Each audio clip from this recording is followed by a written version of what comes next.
How many trainers are there in the Brisbane area that could get you fit and strong? Are there plenty, yes or no? Yes. So is it a strategy problem, do you think? No. So don't get me wrong, I believe strategy is invaluable, but strategy without the next two is basically worthless in my experience. You know what to do, but you don't do what you know. But the right strategy versus the wrong strategy is critical, and why don't you make a note of this, really important. You have to do the right thing at the right time. I'll give you an example in my country. Buying a house, right thing to do. In my country, 2007, wrong time. If you bought a house in the United States in 2007, right now you're upside down anywhere from 30 to 70%. 70, in places like Las Vegas, they're down 70%. I have a friend that had a $10 million home, just sold for $3 million. That's why, my friends, I'm a student of seasons. That's why you have to understand and become so incredibly bright and aware as to what's really going on. So when someone tells you the strategy, you go, is that really right now? Because they'll show you a strategy that worked. The question is it working now? You want someone who's done it and is doing it. People go all the time and they go see someone, let's say a really nice stockbroker who then tells them what to do with their finances, but you got more money than he does. That ought to be a clue he's not the person to talk to. People go to psychiatrists all the time that are taking antidepressants for their depression, and they wonder why they don't get better. I mean, we're weird this way. I'm telling you, if you're gonna get a strategy, you better get somebody who's doing it, someone who's getting results. Now, strategy, is it critically important? Even though I beat up on it, is it still a huge advantage with the right strategy, yes or no?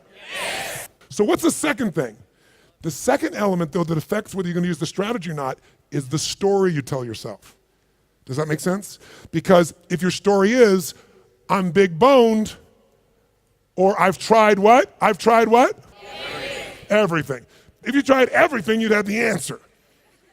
Right? But when people say I tried everything, what does that do? It makes your brain go, see, I've tried everything. There's no reason to try anymore. It's not my fault. I'm just big boned. I just have low metabolism. Right? It's just, I've always been this way. And by the way, people's stories are often true, but they're not effective. It may be true that you have low metabolism.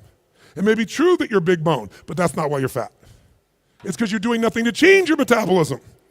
Make sense? Or I don't have a relationship with a great man or great woman because all the good ones are gone. Or they're gay and I'm not, or I'm gay and they're not, something of that nature, right?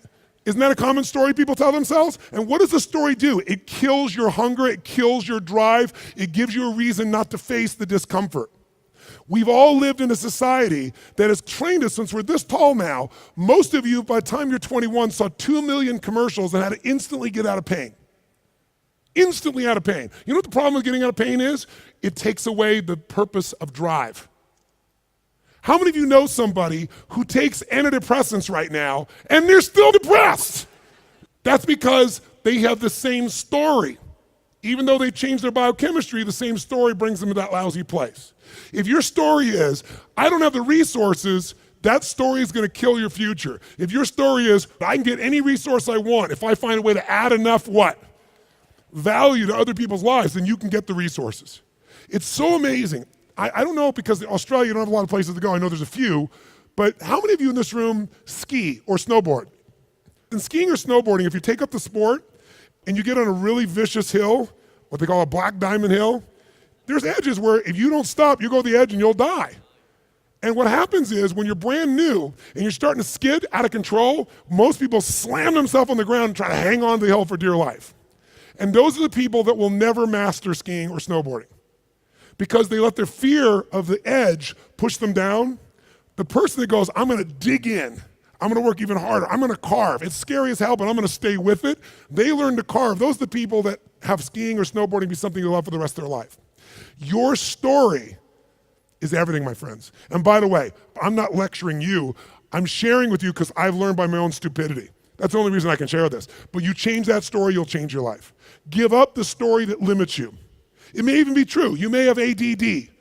You may have been abused as a child. It may be true.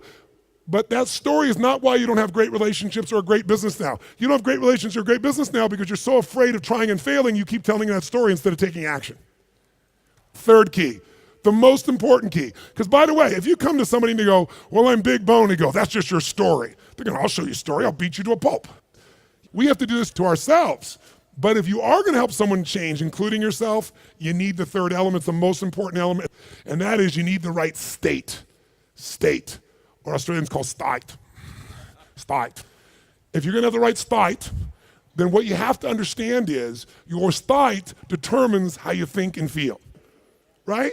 How many of you in this room can remember a time when you got really angry at somebody? Did you ever notice when you're really angry at somebody, suddenly you remember everything they've ever done? Because when you go in that angry state, it makes you take the parts of your brain that relate to a story that supports that state. On the opposite, how many of you in this room can remember a time in your life when you fell head over heels in love with someone out of your mind? How many can remember a time like that? Say I. It's been a long time for some of you. Is that all the, make the sound of head over heels in love. Go ahead, make the sound. Is that short-lived for you? Let's try this. Ever been so head over heels in love you couldn't stop thinking about the person, you wanted to make love to them every moment, you're just dreaming of them, you felt them wanting you wanted them, you're out of your mind. Make that sound. What does that sound like? Go ahead. Much better, much better. See, in the beginning of a relationship, when you love somebody, what will you do for them when you love somebody? What will you do? Anything. If they say, would you take out the trash? You go, take out the trash.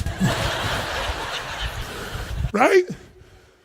But after 7 weeks, 7 months, or 7 years, or 70 years, somewhere in that range, something clicks different in you and they go, could you take out the trash? You go, what do I look like, your janitor? And they go, I don't know what it is. We used to have so much passion. Where did it go? I'll give you a clue, write this down. If you do what you did in the beginning of the relationship, in the end of the relationship, there won't be an end. If you do what you did in the beginning of the relationship, in the end of the relationship, then there won't be an end. How long have you two been together? A year. 20 years from now, there'll be no worries for you two. He's got his arm around her. They're snuggling, they're connected. They're in the middle of the seminar learning and they're totally connected. Do what you did in the beginning of the relationship, at the end of the relationship, there won't be an end. It's so simple. That's the difference in state, isn't it? Because when you go in a different state, you come up with a different story about your partner and then you use different strategies that aren't very good. If you're in a great state, great story, great strategies, you tend to maximize. Is this helpful? So tell me, which one of the three here do you think is the one that can screw things up the fastest and can mess things up the most? Which one of these three? Tell me.